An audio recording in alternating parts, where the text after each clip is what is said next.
E eu acho muito legal essas oportunidades que a gente tem agora no online, né? Que se eu fosse falar para vocês sem ser online, eu teria que me deslocar até Fortaleza, estar aí com vocês, gastar muito mais do que se gasta, né, para a gente ter esse contato hoje.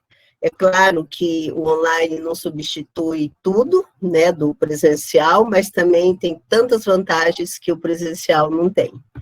Então, eu sou grata mesmo, sou grata a Deus e sou grata aos seres humanos que desenvolveram a tecnologia, de tal forma que a gente possa estar tendo essa reunião, né, com tanta gente. Estou vendo que tem mais de 70 pessoas hoje, e estamos aqui juntos quase que de ponta a ponta no Brasil.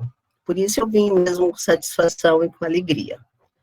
Eu sempre fico tensa quando eu vou começar a falar, pode ser presencial, pode ser online, pode ser o que for, que não adianta, viu, gente? Uma ansiedade sempre rola aqui.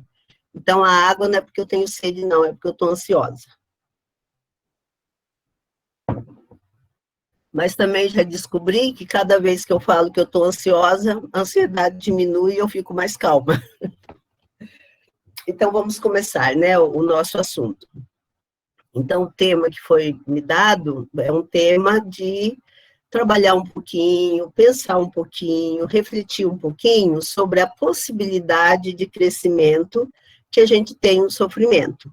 Alguém já disse que o mesmo sofrimento que pode fazer de uma pessoa uma santa, pode fazer de uma outra uma pessoa cínica. Então, nem sempre o sofrimento é uma oportunidade para crescer, né? Mas hoje eu quero falar da possibilidade da gente crescer através de alguns recursos que nós temos como cristãs. Então, acho que eu não preciso nem repetir, mas só para introduzir mesmo o assunto, acho que a gente está vivendo uma pandemia, né, uma tragédia, eu diria assim, que não, a última que a gente teve parecida faz exatamente 100 anos. Então, com certeza, todas nós que estamos aqui não vimos nada semelhante. Então, é uma tragédia que a gente está vivendo, uma pandemia, onde tem muito sofrimento, muitas perdas, muita dor e muito medo. E é tão esquisito isso, porque é um vírus que você não enxerga a olho nu, ele morre numa bolha de sabão, morre numa gota de álcool, mas quando ele entra no corpo da gente, ele faz uma destruição horrorosa, né? E com isso, então, a gente está vindo de tantas perdas, milhares de perdas diárias, e a gente nem sabe quando isso vai parar. Então, o que aconteceu é uma situação que traz muita desorganização nas nossas vidas, no nosso cotidiano, e a gente já está há um ano, né, experimentando ainda consequências desta desorganização. Eu acho que antes da gente entrar no sofrimento, eu gostaria de falar de pelo menos 3 causas de sofrimento. Um dos sofrimentos que às vezes a gente tem é por causa da maldade do outro. E a gente tem, eu não preciso nem citar muito exemplo sobre isso, eu nem quero gastar muito tempo sobre as causas do sofrimento, mas é muito fácil a gente achar exemplos, tanto na Bíblia como fora da Bíblia, de sofrimento que veio por causa da maldade do outro, quer dizer, a pessoa sofre injustamente, né? Um outro tipo de causa de sofrimento é quando a gente sofre a consequência da própria maldade. E tanto um como o outro, nós temos exemplos bíblicos. Jonas, por exemplo, ele sofreu bastante como consequência da própria rebeldia dele, da própria maldade do coração dele. José, do Egito, que eu vou falar até bastante dele hoje, ele sofreu como consequência da maldade do outro, da maldade dos irmãos dele, que eram invejosos, eram ciumentos e venderam ele, então, como escravo. E existe um sofrimento que é simplesmente da própria existência. Se nós nascemos, nós existimos, nós vamos enfrentar alguns sofrimentos que são naturais da vida. Né, algumas doenças que é naturais porque existimos, até alguns desequilíbrios na natureza que faz parte da existência. Claro que eu poderia gastar 1 hora falando disso aqui, mas só resumindo, tudo isso começou, o sofrimento da existência começou, então, a partir do Éden, né? A partir do Éden, é com dor que se ganha o pão, é com dor que se tem filho, a natureza geme, a terra geme. Então, a consequência da desobediência no Éden, ela traz um sofrimento que começa a fazer parte de toda a existência humana.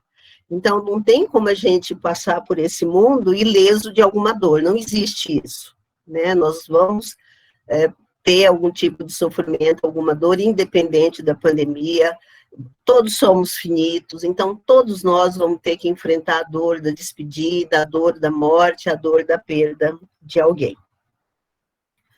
Mas pensando na pandemia, não é a primeira vez que acontece isso na face da Terra, né? Nós já tivemos, não no nosso século, mas já existiu a peste negra, já teve a pandemia espanhola, exatamente há 102, 103 anos atrás, e diz aí os entendidos do assunto que essa também não vai ser a última pandemia, não vai ser a última, essa coisa horrorosa, né, que a gente está vivendo, vai acontecer outras vezes, né. E a psicologia fala de 2 possibilidades quando se passa por uma tragédia ou um sofrimento que vem e desorganiza a vida da gente e que desorganiza o nosso cotidiano. São 2 palavrinhas que é importante, tem sido bem, uma delas não tanto, mas tem uma delas que está se falando muito, que é a resiliência. Então, as 2 palavras é enfrentamento e resiliência. O enfrentamento, no inglês, é coping, que é a palavra que se usa mais, coping, né? Mas a melhor tradução no português para coping, que é o enfrentamento da tragédia, é o enfrentamento mesmo. Então, o enfrentamento são recursos que eu preciso quando eu estou passando pelo sofrimento, quando eu estou dentro da tempestade. Quando eu estou passando pela tempestade, eu vou precisar de ter recursos para enfrentar essa tempestade. Porque esses sofrimentos aqui, eles são todos sofrimentos que desorganizam a nossa vida, tira a gente do cotidiano, a gente perde o rumo por algum momento. Então, eu preciso ter recursos para o enfrentamento para aguentar o tranco. A resiliência, eu preciso dela assim que passar a tempestade. Então, a tempestade passou, a coisa, né, começa, então, a maré começa a ficar mansa, aí eu vou precisar da resiliência para quê? Eu vou precisar da resiliência para reorganizar a minha vida. Então, olha, é bem interessante isso, porque muita gente não tem recurso para o enfrentamento, não aguenta enfrentar o desarranjo que uma pandemia, por exemplo, traz, ou um acidente, uma enchente, um vendaval, um terremoto traz. Tem gente que tem o recurso para passar pelo vendaval, pelo o acidente, pela tragédia, mas depois não consegue ter recursos para reorganizar a vida.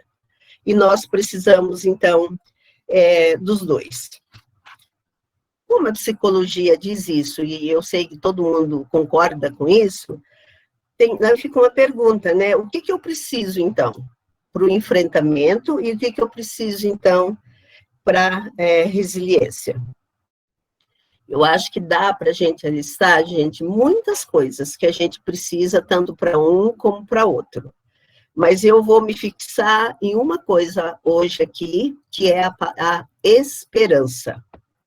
E olha, se você estivesse lendo aqui o que eu escrevi, porque eu escrevi tudo isso, eu estou com as colinhas minhas aqui, e meu texto escrito vai ficar disponível depois também para quem quiser, está em letra maiúscula. Então, hoje eu quero falar um pouquinho dessa esperança. E eu vou usar para falar aqui da esperança, a minha ótica tem a ver com a fé e tem a ver com a crença numa ótica judaico-cristã, porque é a minha ótica, é a minha vida, é a minha crença. Eu sou realmente muito apaixonada por Jesus Cristo de Nazaré, E se uma outra vez eu tive um ventinho de dúvida que ele não pudesse existir, foi como se minha vida saísse de dentro de mim, pulasse na minha frente e falasse, Esther, olha aqui, eu estou aqui, ó. E eu sou totalmente mudada, eu sou totalmente transformada por causa de Jesus de Nazaré. Então, se você me perguntar para onde eu vou, sem ele, eu não tenho para onde ir. Então, o que eu vou falar aqui hoje tem essa ótica, a ótica, então, judaico-cristã. Então, nós vamos tratar agora um pouquinho de quê? Da esperança. Porque é a esperança que nos dá condições para a gente ter o enfrentamento. E é a esperança que nos dá condições para a gente ter a resiliência.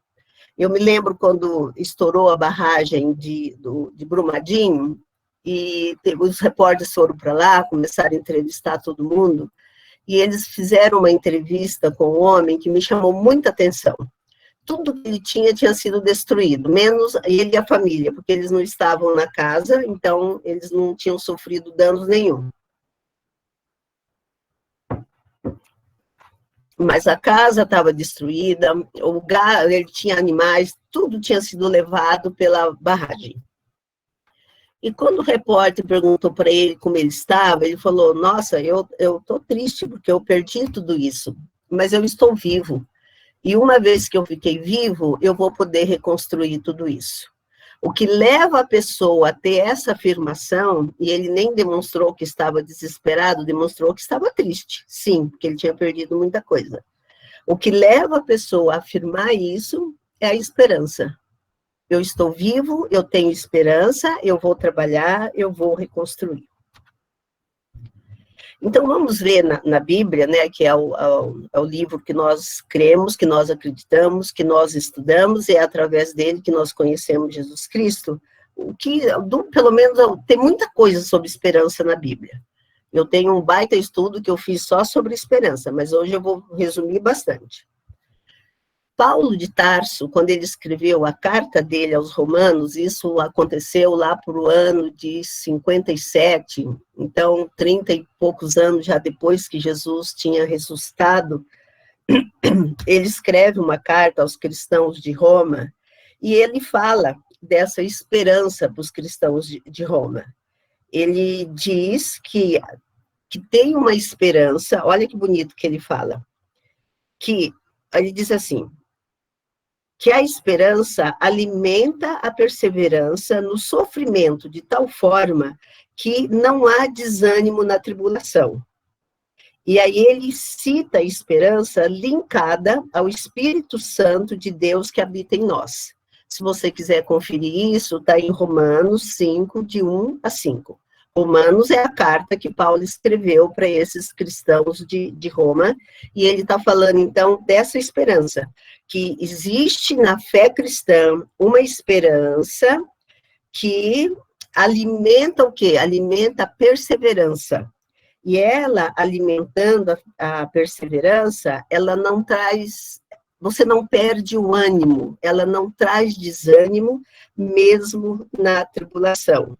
E aí ele diz que é uma esperança que não decepciona, que não vai frustrar nem a mim, nem a você, diante do sofrimento, porque ela está linkada ao Santo Espírito de Deus que habita em nós. E o Santo Espírito de Deus que habita em nós, vocês sabem, né? Foi quando Jesus, um pouquinho antes de Romanos, alguém está perguntando onde é, né? Romanos 5, esse texto que fala da esperança é de 1 a 5. Romanos 5, versículos 1 a 5. E vocês sabem que um pouquinho antes de Jesus ser preso, crucificado, ressuscitado, ele falou que ele ia, mas que nós não ficaríamos órfãos, que o Espírito Santo de Deus viria para habitar em nós e para fazer em nós morada. Então, o templo de Deus, a partir da ressurreição de Jesus, não é mais paredes. O templo de Deus, a partir da ressurreição de Jesus, é o teu corpo e é o meu corpo.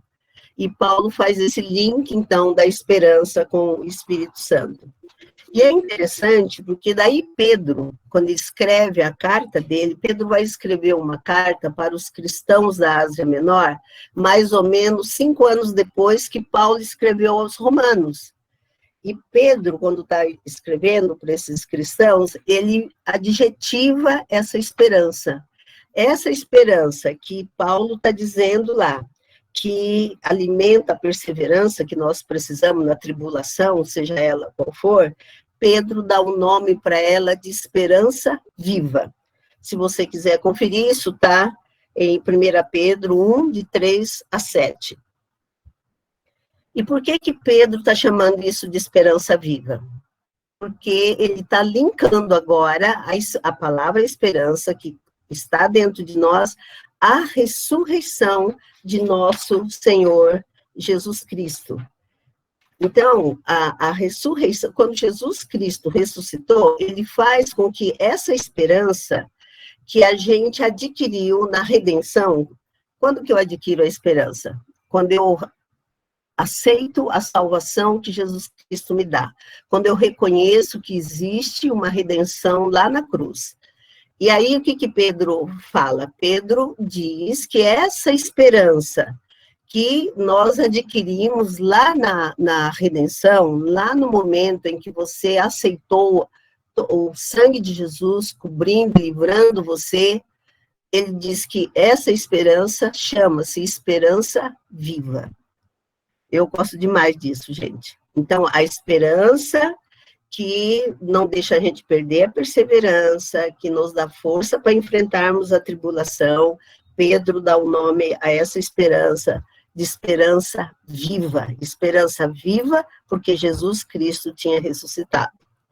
E vale a pena a gente lembrar aqui que os dois, tanto Pedro como Paulo, estão escrevendo essas cartas para um grupo de cristãos que estão sofrendo pra caramba.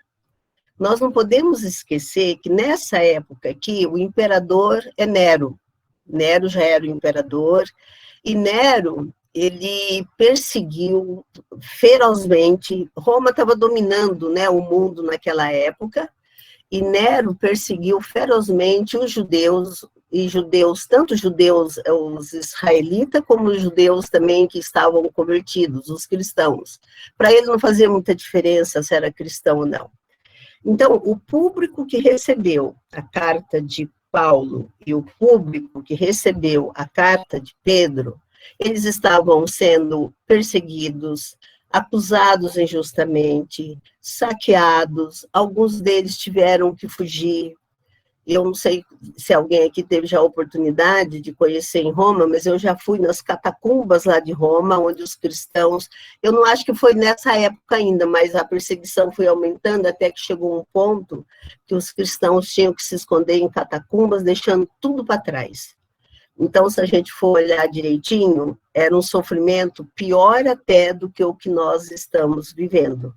Porque teve famílias, teve cristãos que não deu tempo de ver se o negócio dele estava aberto, não deu tempo de pegar os documentos em casa, não deu tempo de nada. Tinha que fugir com a própria vida e achar um esconderijo para não ser aprisionado e preso injustamente. É nesse contexto que tanto Pedro como Paulo vêm falar da esperança. A esperança que começa na redenção em Cristo Jesus e que se torna viva, a prova que ela é viva é a ressurreição.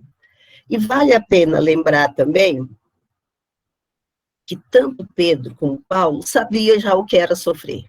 Paulo, você já sabe, né? Toda cidade que ele chegava, eu acho que até ele já olhava para ver onde era a cadeia, porque ele sabia que lá que ele ia parar.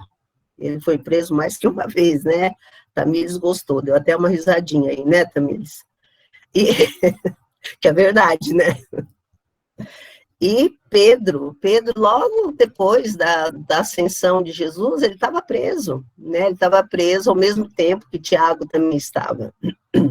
Ele acabou escapando da prisão milagrosamente, mas eles estavam, os cristãos do primeiro século, eles foram bastante perseguidos, não eram todos os lugares que aceitavam esses cristãos.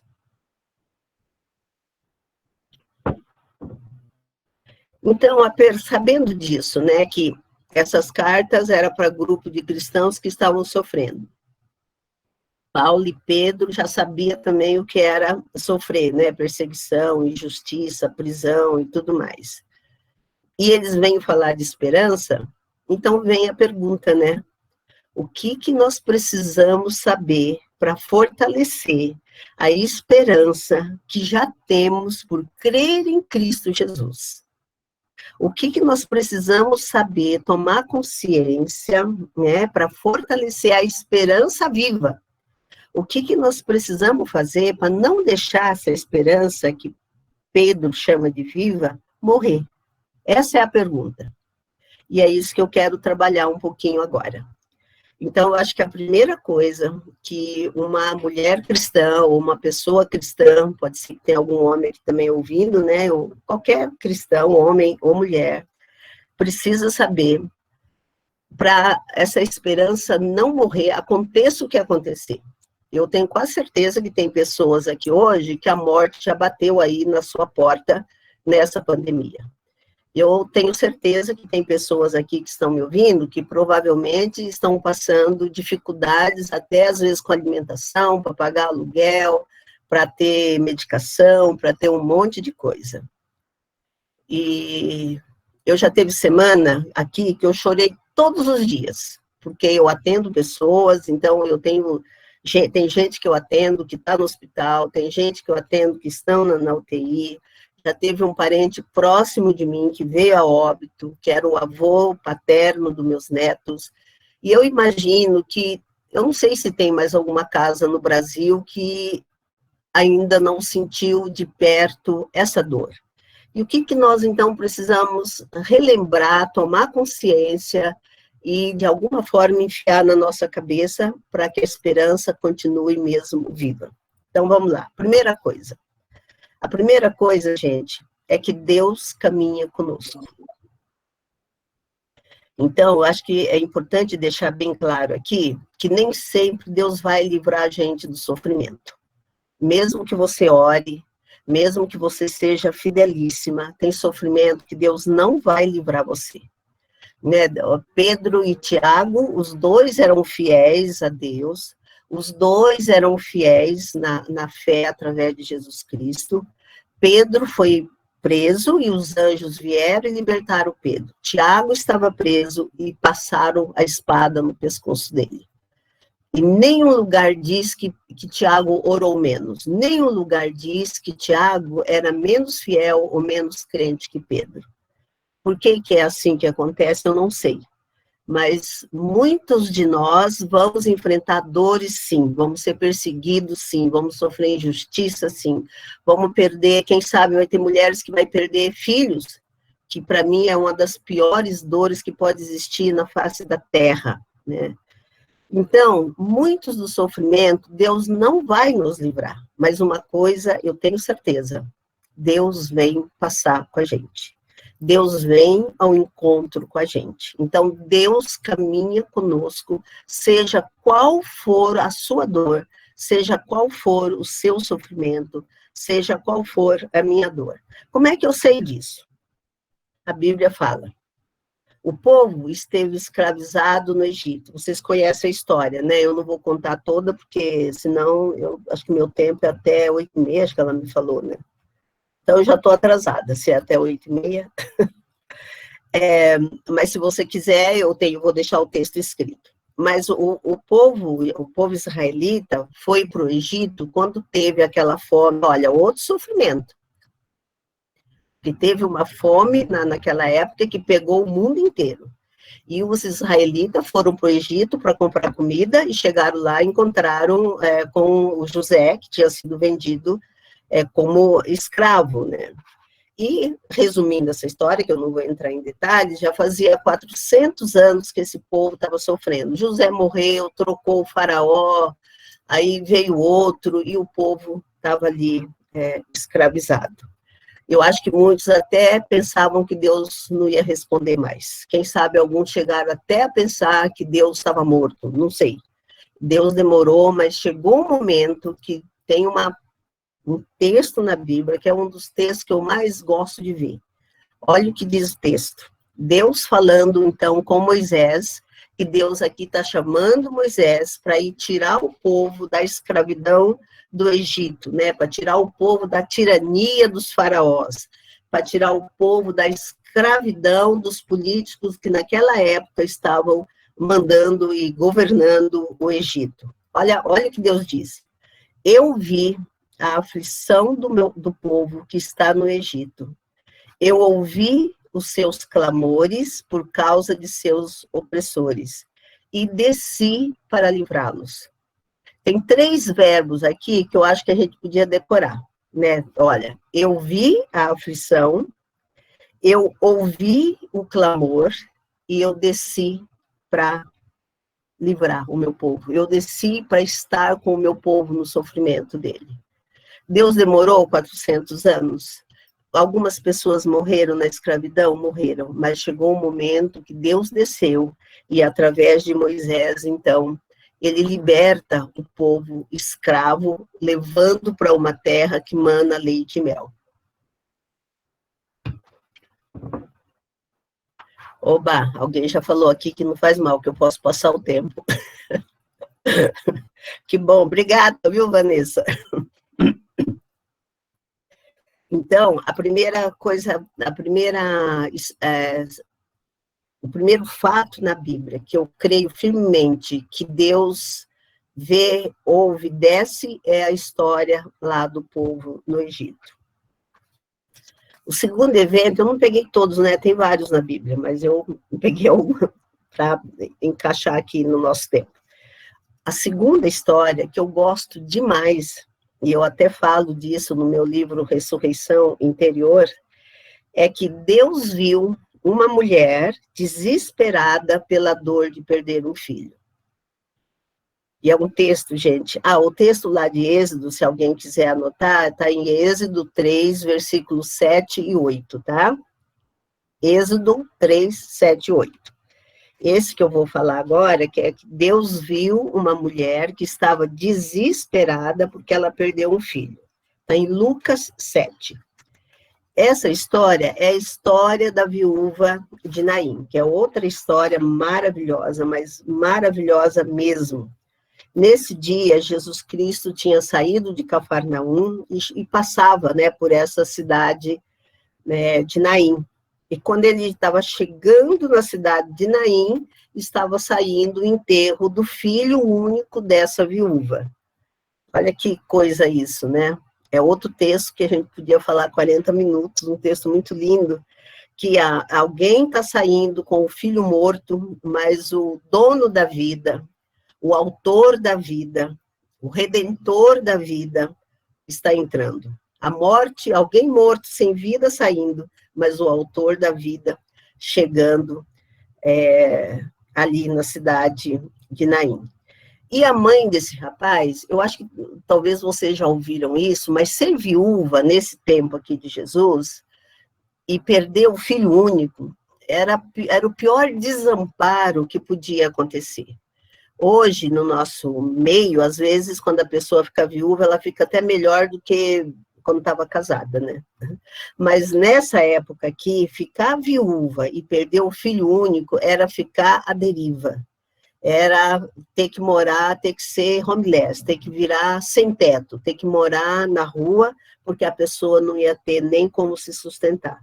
Eu imagino que é por causa disso que essa mulher chora desoladamente. Ela chora tanto que ela não vê que o autor da vida está ali. Ela chora tanto que a Bíblia não fala que ela conhece Jesus. Provavelmente ela não conhecia Jesus.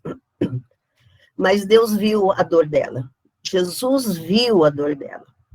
E vocês sabem que quase todos os milagres da Bíblia, não é Jesus que toma a iniciativa. Todos os milagres da Bíblia é a pessoa que toma a iniciativa. É a pessoa que pede. Ou ela pede, ou ela é levada por alguém, ou tem alguém que pede por ela. Pode estudar. Se você fizer um estudo, eu ainda quero fazer um dia, estudar bastante mesmo, todos os milagres da Bíblia. Mas eu já posso garantir, antes de eu fazer os estudos, que A maioria deles, a iniciativa era da pessoa. Teve pelo menos 2 que Jesus tomou a iniciativa. Ele foi até a pessoa que estava sofrendo. E um deles é o dessa mulher. A mulher chorava tanto que é Jesus que caminha na direção dela. É Jesus que vai até ela. E ele fala para ela, não chores.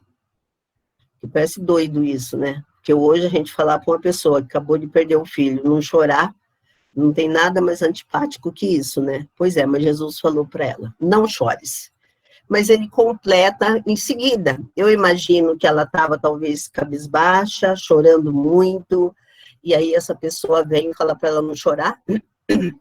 Mas aí o que Jesus faz? Ele vai até um tipo de rede, né, que eles carregavam a pessoa sem vida, o morto, toca no morto, uma coisa que era proibida fazer, não se podia tocar em ninguém morto, mas Jesus quebra essa regra em favor da vida. Então, ele toca no rapaz, ressuscita o rapaz e traz o rapaz de volta para essa mãe. Então, não chores, e ele traz o filho vivo para ela. Então, Deus viu lá atrás o povo vivendo, a nação israelita, vivendo sob a escravidão, desceu para libertá-los. Jesus Cristo vê essa mulher chorando, Deus vê essa mulher chorando na pessoa do Cristo encarnado, ele vai até ela e traz o consolo para ela, devolvendo o rapaz. Então, é o segundo fato, o segundo evento que nós vemos Deus caminhando, vindo ao nosso encontro e caminhando com a gente na hora da dor.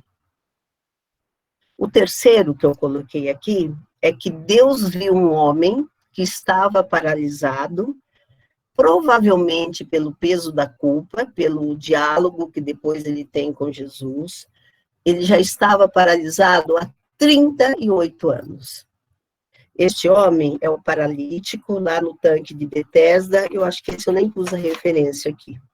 Eu não pus, mas é fácil vocês acharem. Eu acho que é João 5, talvez. Mas você é João, ou acho que é 5. E esse homem, então, está ali no tanque de Betesda por 38 anos pedindo ajuda, pedindo esmolas. Eu gosto muito dessa história, porque Jesus está tendo uma festa lá no templo, está tendo uma reunião lá no templo, e esse lugar não era tão longe do templo, dava para ir caminhando a pé, sem muitas dificuldades. Então, Jesus sai da festa, ele sai do templo e ele vai para onde? Ele vai para o tanque de Betesda, que é onde tinha um monte de pessoas sofrendo. Alguém já pôs aqui, eu gosto desse negócio, do João 5. Então, Jesus tem essa habilidade, né? Ele tem esse jogo de cintura, de sair de uma festa e caminhar na direção daquele que sofre. E esse homem, gente, está sofrendo sem conseguir andar, pedindo esmolas, por 38 anos. E quando Jesus pergunta para ele, aqui também Jesus tomou a iniciativa, Jesus perguntou para ele se ele queria ser curado. Sabe o que ele respondeu? Ele pôs a culpa nos outros. Ele nem respondeu se ele queria ou não ser curado. Talvez como alguns de nós, né? Que às vezes a gente nem sabe direito o que a gente quer. E tem muita gente que precisa até da dor para ficar meio que, né, esmolando mesmo, mendigando e se tornando até refém. E parece que esse homem tem esse perfil, porque quando Jesus fala para ele, você quer ser curado? Ele fala, Senhor, aqui eles não me deixam. Quando eu vou, vem um, já entra na minha frente e eu não consigo. Aí Jesus olha para ele e Jesus fala, levanta, toma aí a tua cama e anda. E a história é muito bonita, você pode também conferir a história. O que eu quero pegar aqui hoje é essa iniciativa de Deus, através de Jesus, que caminhou na direção de uma pessoa que estava sofrendo. Então, são 3 eventos onde nós vemos Deus caminhando na nossa direção na hora da dor. Um povo escravizado, uma mãe que perdeu um filho pela morte, e um homem que está paralisado por uma enfermidade, que pode até ser uma enfermidade emocional, porque depois Jesus fala assim para ele, vai e não peques mais para não te acontecer coisa pior, dando a ideia que talvez fosse a culpa que tivesse travado aquele homem ali, né? Então, Jesus caminha na direção de uma pessoa travada, que estava sem condições de ter autonomia e de viver a própria vida.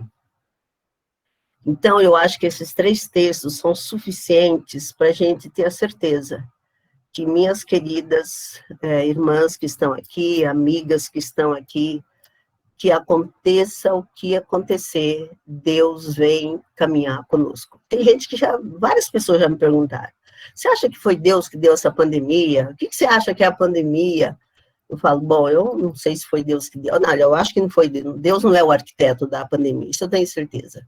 Eu falei, eu não sei para que serve a pandemia. O que eu sei é que Deus caminha comigo, aconteça o que acontecer. Eu corro risco de perder gente bem próxima de mim? Claro que eu corro. Mas eu tenho certeza que eu vou sofrer muito se eu perder alguém próximo de mim. Vou chorar pra caramba, mas eu tenho certeza absoluta que Deus vem estar comigo. Bom, eu falei da primeira coisa, então, para a gente manter a esperança. Como é que eu mantenho a esperança? Crendo que Deus caminha comigo. Segunda coisa, é importante que eu mantenha um espírito perdoador nos meus sofrimentos, seja ele de que origem for, de que ordem for. E aonde que eu pego isso? Aonde que eu aprendo que mesmo sofrendo, a gente pode oferecer perdão. Aliás, perdão, eu não sei nem se é para pedir, acho que perdão é para doar. Perdão é para ser ofertado, né? O perdão é para a gente dar para o outro. Eu vou começar com Jesus, que está na cruz, e os soldados começaram ali a tirar, né, cortar a roupa dele, todo mundo tinha já escarnecido dele, ele está crucificado com muita dor, e Lucas, que foi um médico que pesquisou muito para escrever sobre Jesus, então eu creio que Lucas acabou descobrindo algumas coisas que nem os discípulos viram, ou sabiam, ou escreveram. Lucas diz que nesse momento aí, ele pediu a Deus que não impusesse culpa aos ofensores dele. Ele pediu a Deus que perdoasse aqueles que estavam ofendendo ele ali na crucificação. Você já parou para pensar nisso? Que você está sofrendo, está sendo acusado injustamente, você teve sede e te deram vinagre no lugar da água, sofrendo terrivelmente, e você ainda olha para os seus ofensores e olha para os céus e fala, Deus, não põe isso na conta deles. Né? Tira isso da conta desses homens, desses meus ofensores. E daí pode ser que você fale assim, mas isso aí é porque foi Cristo Jesus. Então eu quero falar de Estevão. Estevão não foi Cristo Jesus. E Estevão, se você ler a história de Estevão, é uma história fantástica, porque ele é um homem cheio de coragem, cheio de garra, audacioso, conhecedor, ele sabia o Velho Testamento de cor, e lá no Sinédrio, ele fez uma descrição de quem era Jesus Cristo, começando lá no Velho Testamento até chegar em Jesus. E quando ele acabou de fazer isso, ele é arrastado para um lugar e ele é apedrejado. E enquanto ele estava sendo apedrejado, não era uma pedrinha, não, eram muitas pedras, mas muitas pedras mesmo, né? O texto diz que enquanto apedrejavam Estevão, ele orava e ele pedia para Cristo vir receber o espírito dele, e no último momento ele caiu de joelhos e ele bradou alto para todos eles escutarem: Senhor, não os considere culpados deste pecado. Então, minhas queridas ouvintes, né, participantes desse fórum, mais um homem que não é Jesus Cristo, que está oferecendo perdão para os seus ofensores. Eu sei que uma das coisas que a gente tem que lidar na pandemia, às vezes, é a raiva, né? É a raiva porque faltou alguma coisa, é a raiva de quem não leva a sério e fica meio que brincando e provocando contágio em outras pessoas, é a raiva de não ter, às vezes, o dinheiro necessário. Então, nós temos que lidar com sentimentos difíceis na pandemia. Mas aqui nós vemos um homem sendo martirizado, morreu apedrejado, essa que é a verdade, né? Morreu apedrejado, e ele está pedindo para Deus não considerar os seus ofensores culpados. Então, mais um homem oferecendo perdão. E o terceiro homem oferecendo o perdão, que eu quero também colocar aqui, é José. José, todo mundo sabe a história, acho que não tem quem não sabe a história de José, né? Que os irmãos ficaram com ciúmes, com inveja dele. Primeiro tentaram assassiná-lo, depois colocaram ele numa cova, depois um outro lá deu a ideia de vendê-lo como escravo, e ele é vendido como escravo. E aí José, além disso, ele chegou lá no Egito como escravo, foi trabalhar na casa de Potifar, e lá na casa de Potifar ele foi acusado injustamente, né, pela a mulher de Potifar, e ele vai preso, vai para a cadeia injustamente. Eu sei que às vezes a gente tem uma tendência de achar que precisava acontecer tudo isso com José para ele se tornar o governador do Egito. Eu quero dizer para você que Deus tem muitos planos, e Deus não precisava da maldade de ninguém para levar José a ser governador do Egito. Deus não precisava da maldade dos irmãos dele, Deus não precisava disso. Então, se os irmãos deles, de José, não tivessem encarnado essa maldade, né, e feito o mal que eles fizeram para José, Deus ia ter outras formas de fazer com que José chegasse até o Egito. Deus transformou a maldade deles em bênção? Sim, isso ele faz.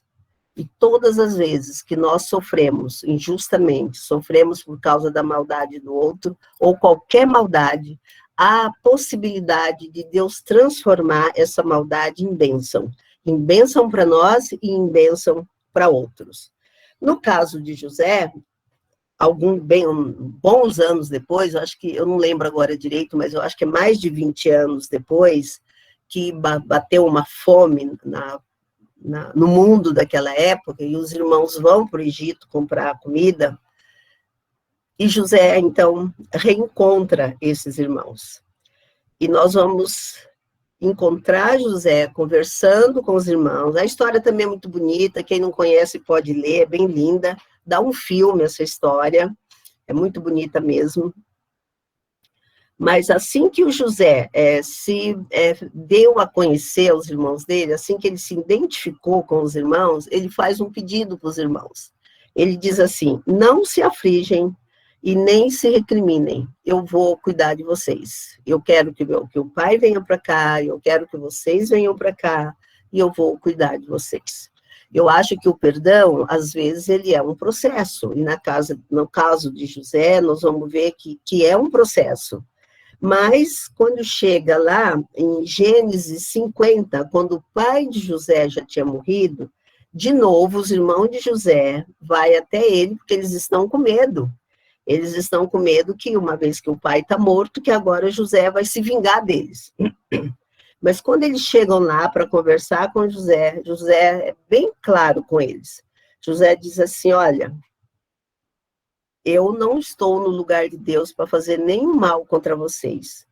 Vocês fizeram realmente o mal para mim. Vocês praticaram o mal contra mim. Mas Deus tornou o mal que vocês fizeram em bem.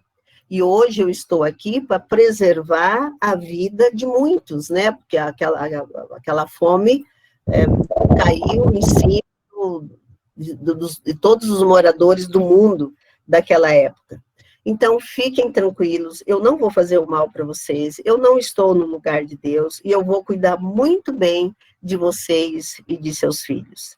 E dessa forma, José tranquilizou os irmãos dele, e a Bíblia diz assim mesmo, O relato lá de Gênesis diz que José, além de tranquilizar o coração deles, José falou amavelmente com eles, falou ao coração. E eu estou usando a tradução que eu estou usando da Bíblia, para citar aqui para vocês, é a NVI. Pode ser que se você pegar uma outra tradução, talvez tenha uma palavrinha diferente, né? Mas NVI é uma tradução um pouquinho mais moderna. Um pouquinho mais atual. Então, é o terceiro homem da Bíblia que foi ofendido de tudo quanto é jeito e, novamente, ele está doando perdão. Então, o perdão é uma atitude que deve existir na hora da dor, na hora do sofrimento, porque a gente vai precisar de perdoar algumas pessoas nas situações de sofrimento.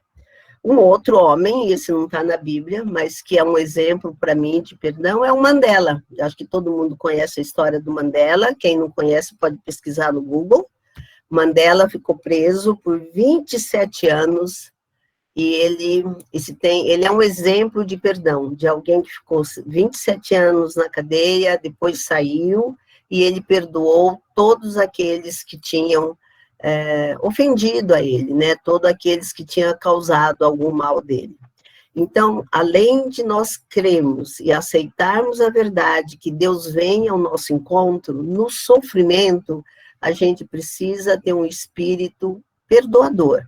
Eu preciso ter o desejo de doar perdão, de oferecer perdão para aqueles que possivelmente possam fazer mal para a gente.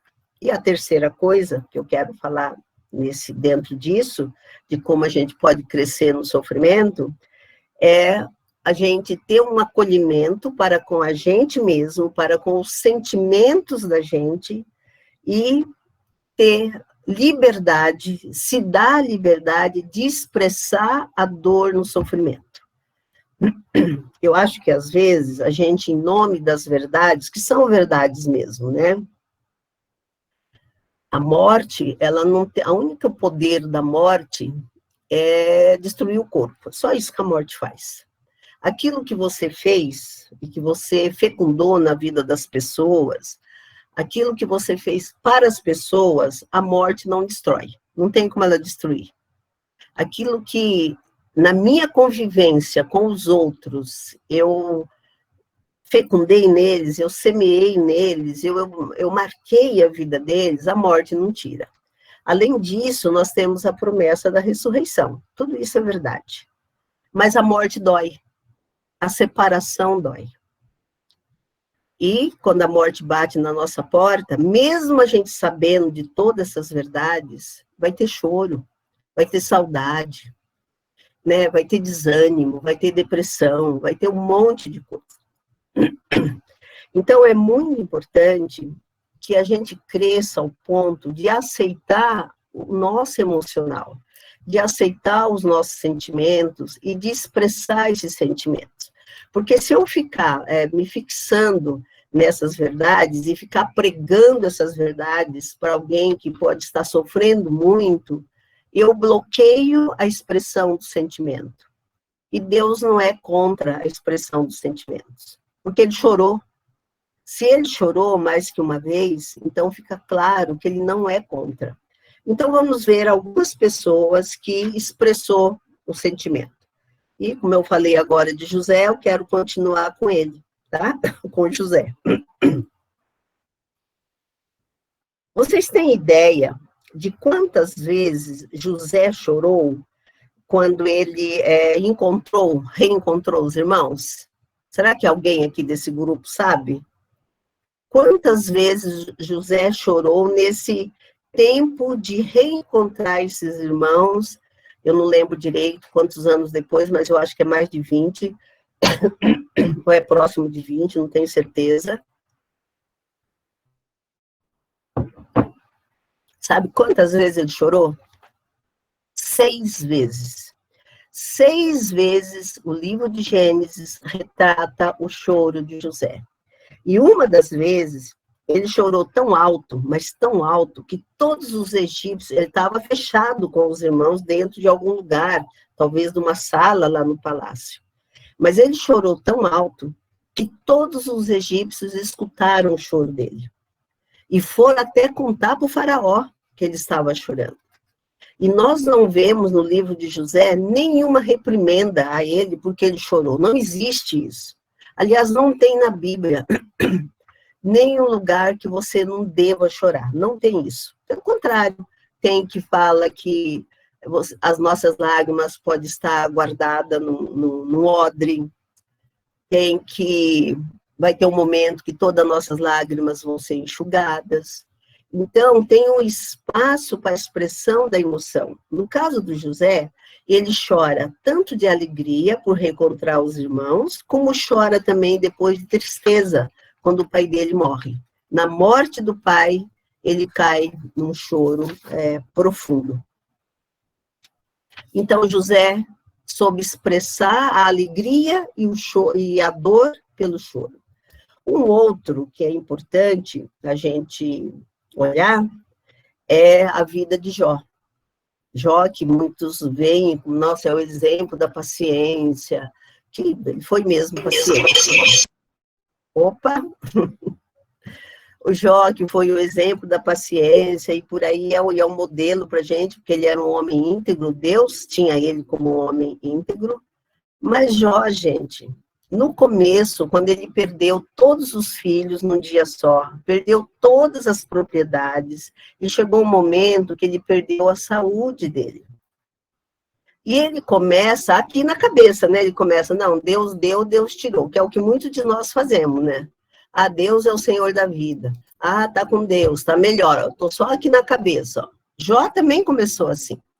Mas quando chega em Jó 3, eu quero que depois, quando a gente encerrar aqui, se você quiser, dê uma olhada no capítulo 3 de Jó. O que acontece com Jó? Ele está lá todo aqui racional, Deus deu, Deus levou, Deus deu, por que eu vou brigar com Deus? Aí ele recebe uns amigos que quando viram ele de longe, já ficaram emudecidos e ficaram uma semana sem falar nada. E até aí esses homens foram maravilhosos, né? Esse é o amigo que todos nós precisamos. O problema desses homens é que depois eles começaram a falar sem parar. Aí falaram a coisa certa, o homem errado na hora errada. Porque o que eles falaram não era errado, mas Jó não precisava ouvir aquilo. Depois que Jó recebe esses amigos, aí ele permite que a dor desce para o coração dele. Ele faz uma conexão com o sentimento e com a cabeça. Ele conecta aquilo que ele sabe, porque Deus deu, Deus pode tirar mesmo, é verdade, mas aí ele olha para o sentimento, o que ele estava sentindo, e ele expressou o sentimento dele. Olha lá, em Jó 3, o que está escrito? Está escrito assim, ó, pereça o dia do meu nascimento. Por que eu nasci? Por que eu não morri antes de nascer? Por que teve joelhos que me receberam, quer dizer, a parteira, né? Por que teve parteira que me recebeu? Por que me deram de mamar? Por que eu não fui um aborto? Então, Jó 3 é um lamento, é o relato de um lamento. E quando Deus vem conversar com Jó, Deus não o condena por causa do lamento dele. Então, eu acho muito interessante esse lamento aqui de Jó, sabe? E esses questionamentos, que daí ele vai perguntando, aí tem essa conversa com os amigos, que é um outro livro que vale a pena a gente gastar tempo e estudar, porque a gente tem muito para aprender no livro de Jó. Mas quando ele percebe que ele tem novamente um diálogo, e ele diz para Deus, fala, Senhor, o Senhor está certo, eu estou errado. Mas, olha, é mais ou menos assim, viu? Não está lá, não está igualzinho eu estou falando. Muito obrigada, Deus, porque através de tudo isso que eu passei, antes, eu sabia que o Senhor existia, mas agora os meus olhos te veem. Eu creio que é nesse lamento, olha, nesse processo de lamentar, de chorar, de até amaldiçoar o dia que nasceu, de pedir para arriscar do calendário aquela data, que Jó começa a enxergar Deus. Então, tem algo, minhas queridas amigas, ouvintes, irmãs e todo mundo que está aqui. Tem algo no lamento que não dá para a gente explicar. E eu fico até... Eu acho que se tem uma coisa que as igrejas erraram, foi não ter um dia do lamento. Aliás, eu acho que os consultórios de psicólogo estão mais cheios porque não tem o dia do lamento na igreja. Se tivesse um dia do lamento, só para ir lá, quem quiser, olha, é o dia do lamento. Então, você pode ir, você pode chorar, você pode escrever, você pode fazer o que você quiser. Quem for lá, vai para ouvir e para abraçar. Agora não, né? Porque não está dando para fazer isso. Mas antes ou quando voltar, é possível que isso vai ter a possibilidade de se fazer isso. Porque Jó faz o lamento. O outro que também lamenta publicamente, vocês viram ontem, quando eu não lembro o nome dela agora, mas quando a minha preletora falou sobre Esther, o outro que veste saco e cinzas e vai para a rua é o Mordecai, o tio de Esther, o pai adotivo dela. Então, Mordecai, quando ele soube da sentença de morte dele e de todo o povo, o que ele faz? Ele ficou tão triste, que ele veste saco e cinza, ele vai caminhando pela rua até os portões do palácio. E todo mundo respeitava essa expressão da tristeza. Então, não tem na Bíblia nenhum lugar que a gente não possa se acolher na tristeza. Não tem na Bíblia nenhum lugar que eu não possa expressar a minha tristeza. Normalmente, isso vem até de ambiente distorcido, de uma educação distorcida, que a gente não pode chorar. Que chorar é para fraco. Isso não é verdade. Chorar é para quem tem dor. Chorar é para quem está sofrendo. Abacuque, que eu gosto muito também de ver isso, Abacuque começa o livro dele perguntando por quê para Deus. E até quando para Deus. Ele fala, Senhor, olha como que Abacuque começa o livro dele. Se você for olhar lá o livro de Abacuque, começa assim, até quando, Senhor? Até quando o Senhor não vai responder a minha oração? Eu não sei você, mas nessa pandemia eu já perguntei para Deus, até quando? Até quando, Deus? Davi, no Salmo 13, ele começa também o Salmo dizendo isso, Deus, até quando? E Davi continua falando, né? Davi fala, até quando o meu coração não vai ter sossego? Até quando eu vou clamar e não tem resposta? O inimigo vai me destruir. E é interessante, porque Abacuque faz a mesma coisa. Abacuque começa a falar para Deus tudo de ruim que está acontecendo dentro da nação israelita. Então, tem crueldade, tem injustiça, o direito é distorcido, tem miséria, tem pobreza, tem tudo. E ele começa, então, um diálogo com Deus que começou no até quando. E Deus fala para Abacuque assim, Abacuque, vai piorar. Tá ruim, não tá? Mas vai piorar. Porque eu vou trazer os babilônios, e os babilônios, eles são cruéis, eles acabam com tudo.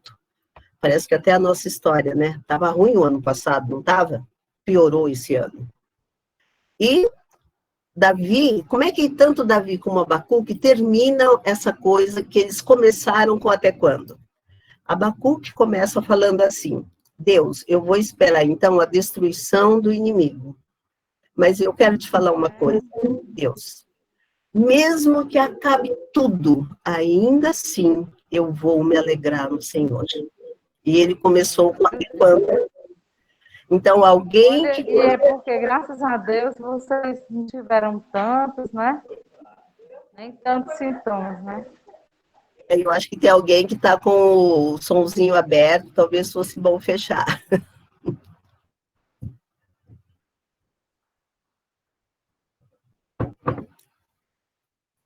Então, ele começa com até quando, e nessa interação com Deus, ele termina dizendo, Senhor, mesmo que acabe tudo, eu me alegrarei no Senhor. Davi também, começa o salmo dele com até quando, aí ele diz assim no finalzinho, né? Mas mesmo, mais ou menos assim, mesmo que o inimigo vença, ainda assim, eu me alegrarei no Senhor e eu me gloriarei na minha salvação. Então, o até quando não fez uma separação entre eles e Deus, pelo contrário, teve uma aproximação entre Davi e Abacuque e Deus. Houve uma aproximação ali. Então, com certeza, nós podemos apresentar os nossos questionamentos, né, nossos choros e os nossos lamentos. Tem ainda o episódio de Davi, nossa, mas a hora foi, meu Deus. Tem ainda o episódio de Davi, quando ele volta, lá no... Onde é que está isso?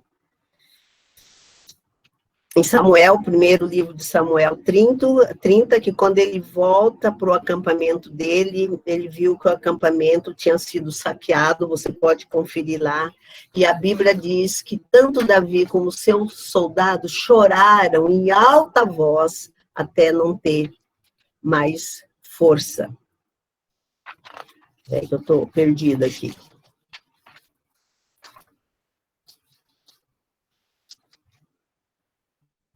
E nós temos ainda Jesus Cristo, para terminar essa coisa da expressão do sentimento, né?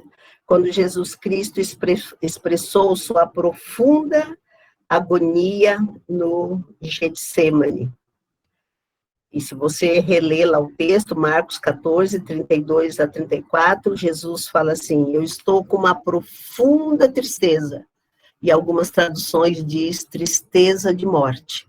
Então, até o Deus encarnado, até o Deus que se fez humano, sentiu dor e expressou a sua dor, e contou para os amigos a sua dor, que eram os discípulos mais chegados, que estavam ali, e pediu a ajuda deles. Então, queridos e queridas, eu acho que deve ter um ou outro querido aí, que eu já vi algum homem passando por aí. Eu queria dizer o seguinte, que a empatia que nós precisamos para com o outro, ela é forjada na nossa conexão com a nossa própria dor. É quando você entra em contato com a sua dor que você começa a forjar a capacidade de ser empática com o outro. É nesse contato, né, com a sua dor que você ganha estrutura, que você ganha recursos para caminhar com o outro na dor dele. E nem precisa falar nada para o outro, às vezes não tem o que falar. Às vezes a única coisa que precisa é aquilo que Jesus fez, é chorar com o outro como ele chorou com a Maria. E eu não preciso solucionar a dor do outro, mas eu posso caminhar com o outro. Mas eu só posso caminhar com o outro se eu conhecer também as profundezas das minhas entranhas, se eu conhecer todas as dores que estão guardadas dentro de mim, ou dores que me atingem.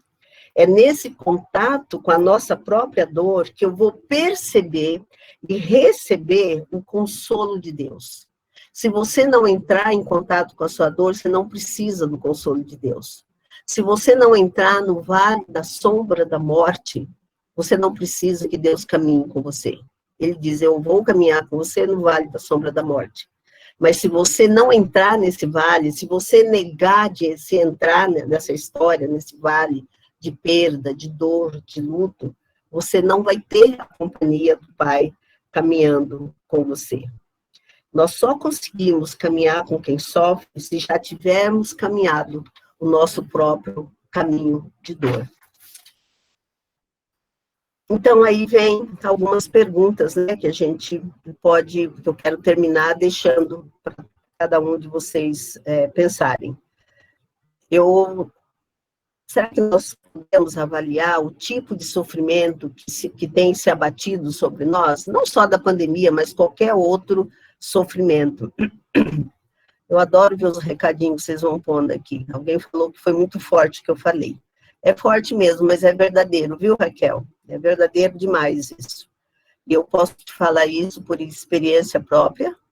Eu sou terapeuta já há uns 25 anos, eu não sei quantas pessoas eu já atendi, e isso que eu estou te falando é verdade não só na minha vida, mas eu vejo que é verdade na vida das pessoas com as quais eu caminhei com elas, né? Então, voltando aqui para pensar. Nós podemos avaliar e perceber que tipo de sofrimento se abateu sobre nós. Será que eu tenho alguma responsabilidade nesse sofrimento? Ou será que é um sofrimento simplesmente porque eu sou gente, né? Simplesmente porque eu existo? Eu estou no mundo. E no mundo, Jesus mesmo falou que a gente ia ter aflições no mundo. Será que eu posso ter compaixão por aqueles que sofrem? Será que eu consigo fazer uma conexão com o sofrimento da pessoa sem julgamento? Será que eu posso ser o amor de Deus caminhando sobre a terra, no meio de tanta maldade que a gente vê a toda hora? Será que eu posso ter um olhar cheio de compaixão para com aquele que tem menos, eu digo até materialmente falando, e está sofrendo? Será que eu posso ter compaixão daquele que é rico de dinheiro, mas que precisa de calor humano? Será que eu posso ver alguém cumprindo a pena por um erro que fez, por um crime que fez, mas ainda assim eu posso estender a minha misericórdia até esse réu, mesmo ele cumprindo a pena que ele tem que cumprir? Isso são tudo características da compaixão. Isso são tudo características da misericórdia que nós somos chamados a exercer. E, em terceiro, será que eu tenho essa fé mesmo que eu, crendo que aconteça o que acontecer, Deus estará presente? Aí, quem sabe isso muda até a minha oração, né? Eu posso orar assim, Senhor, eu não sei o que vai me acontecer, mas eu creio que o Senhor vai encaminhar comigo. Eu estou aqui, ó, faz o que o Senhor quiser. Eu acho que às vezes as nossas orações é só a gente pedindo coisas que às vezes nem dá para ter. Mas eu penso que se eu tiver essa certeza, né, que Deus caminha comigo, que Deus está presente, se eu tiver essa convicção que o fato de eu ter a fé cristã não me isenta de uma realidade muitas vezes dolorida de viver, né, ter a fé cristã não nos isenta de muitas vezes sermos vítimas do ataque da maldade, nem das injustiças. José era inocente, eu já falei isso aqui hoje, né? E ele amargou injustamente pelo menos 2 anos, né, numa prisão e foi escravo.